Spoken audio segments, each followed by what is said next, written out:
Rema hari ini 1 Tesalonika 2 ayat 4. Sebaliknya, karena Allah telah menganggap kami layak untuk mempercayakan Injil kepada kami, karena itulah kami berbicara, bukan untuk menyukakan manusia, melainkan untuk menyukakan Allah yang menguji hati kita.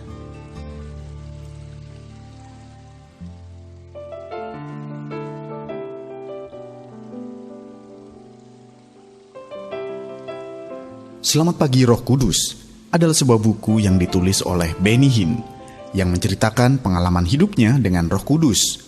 Di dalam bukunya, Benny Hinn menuliskan bahwa Roh Kudus adalah satu pribadi yang hidup dan nyata. Seperti halnya dengan kita, dia adalah pribadi yang juga memiliki perasaan, pikiran, dan kehendak. Oleh karena itu, selain mengasihi kita dengan tulus, dia pun dapat merasakan sakit hati. Bahkan dia juga dapat berbicara kepada setiap kita dengan lembut. Buku tersebut ditulis berdasarkan pengalaman pribadi Benny Hinn saat pertama kali ia berjumpa dengan Roh Kudus ketika menghadiri KKR Kathryn Kuhlman. Saat itu, ia merasakan hembusan angin sepoi bagaikan gelombang udara yang meliputi dirinya dan memberikan kehangatan. Semenjak peristiwa tersebut, Benny Hinn yang sebelumnya belum mengenal Tuhan berubah menjadi seorang yang senantiasa memiliki rasa haus dan lapar akan Tuhan. Ia pun juga mempertanyakan seperti apa Roh Kudus itu. Setelah ia melihat bagaimana Kathryn Kuhlman menangis di mimbar dan berkata, "Tolong, jangan mendukakan Roh Kudus." Perkataan tersebut menggugah hatinya, sehingga ia selalu berusaha hidup untuk menyukakan Roh Kudus dan menjadikan Roh Kudus yang utama sepanjang hidupnya.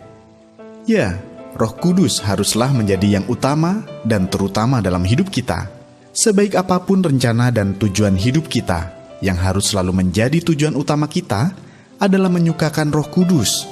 Ketika kita memiliki kerinduan untuk selalu menyukakan Roh Kudus, secara otomatis kita akan berjuang mengendalikan diri agar tidak melakukan hal-hal yang mendukakan hati Roh Kudus.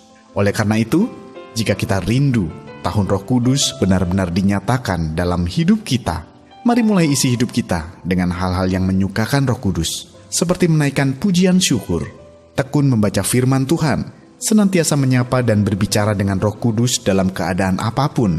Percayalah, semakin Roh Kudus disukakan, maka kita akan melihat karyanya yang dahsyat dinyatakan dalam hidup kita.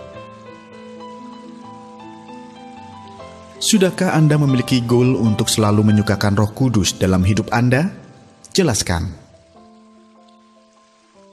Menurut Anda, mengapa kita harus selalu memiliki goal untuk menyukakan Roh Kudus? Bagaimana cara Anda untuk dapat senantiasa menyukakan Roh Kudus?